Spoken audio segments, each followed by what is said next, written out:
and welcome to the third and final episode of Vlogtober.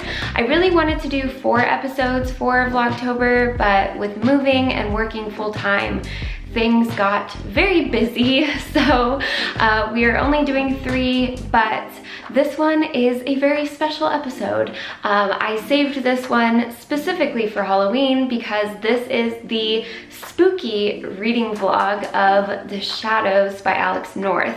So, happy Halloween!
Okay, so cue the scary music. Okay, so when I get back from work tonight, we are going to read The Shadows, and it's gonna be dark out, and it's gonna be scary, so brace yourselves. They believed they could control their dreams. Instead, they created a nightmare. You knew a teenager like Charlie Crabtree. A dark imagination, a sinister smile, always on the outside of the group. Some part of you suspected he might be capable of doing something awful. 25 years ago, Crabtree did just that, committing a murder so shocking that it's attracted that strange kind of infamy that only exists on the darkest corners of the internet, and has inspired more than one copycat. Paul Adams remembers the case all too well. Crabtree and his victim were Paul's friends. Paul has slowly put his life back together, but now his mother, old and suffering from dementia, has taken a turn for the worse. Though every inch of him resists, it is time to come home. It's not long before things start to go wrong. Paul learns that Detective Amanda Beck is investigating another copycat that has struck in the nearby town of Featherbank. His mother is distressed, insistent that there's something in the house, and someone is following him, which reminds him of the most unsettling thing about that awful day 25 years ago. It wasn't just the murder. It was the fact that afterward, Charlie Crabtree was never seen again. Okay guys, I will see you tonight.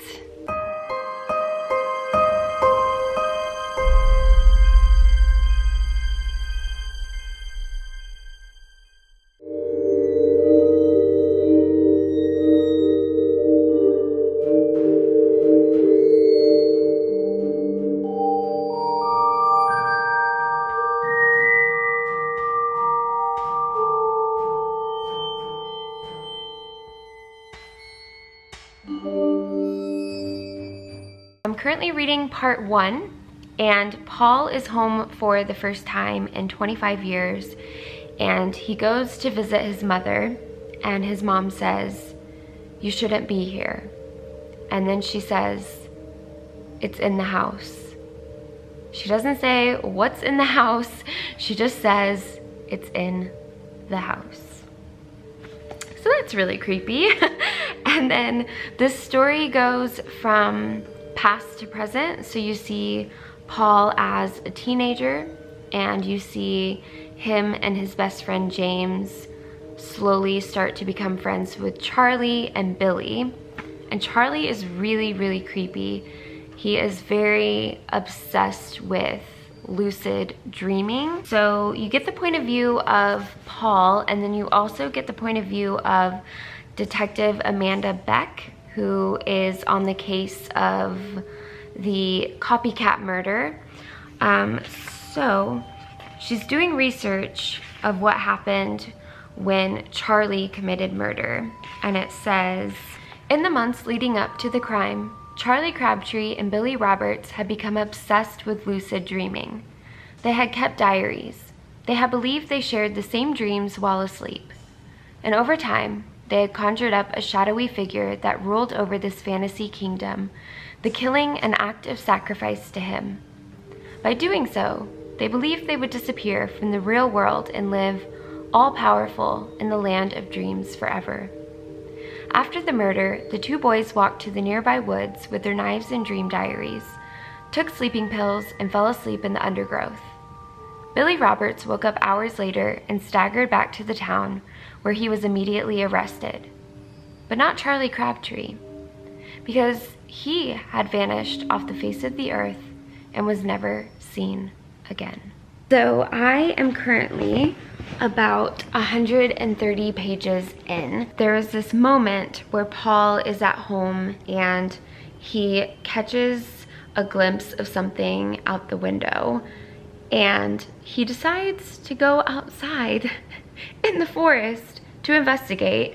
So it says, the skin on the back of my neck started itching. I turned slowly to face the woods behind me. There had always been something wrong with this place.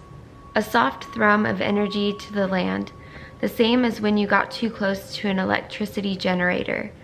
But the sensation right now was worse. Somebody was out there. Someone hidden between the trees. Hello? I called out. Anyone there? There was no reply, but the quiet had an edge to it, like breath being held. Charlie? I had no idea why it was his name I called, but it got a result.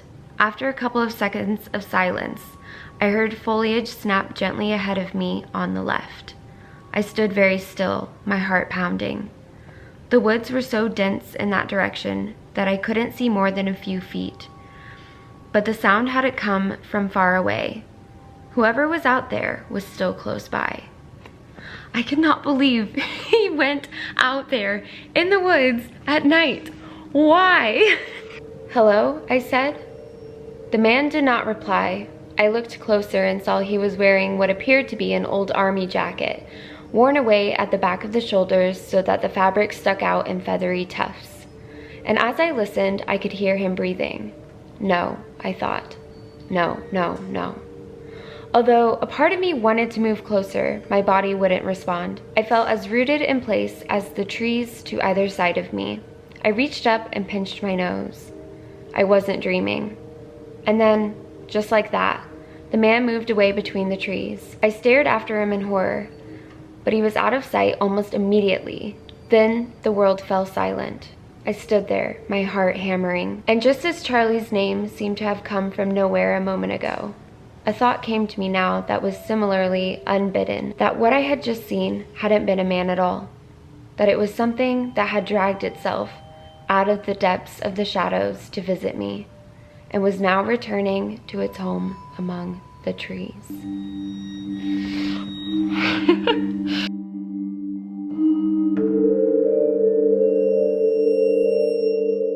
Okay, it is now like 3 o'clock in the morning and I have finished the book.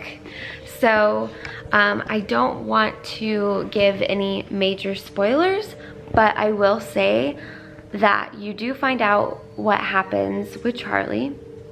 It is a satisfying ending, but I also will say that I really enjoyed The Whisper Man a lot more because there were more supernatural things in The Whisper Man.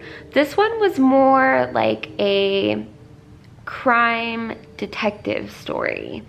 It definitely had some creepy moments, and it did have some moments where you were like, okay, is this real or is this a ghost? But overall, it definitely was more like crime based, like real life based. And I like supernatural stories a lot more.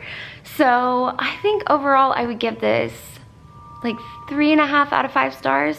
It was so well written, and it was very enjoyable, but I do wish it had more supernatural aspects to it. So that is it for today's vlog. I hope you guys enjoyed, and I hope you have a very safe and fun Halloween.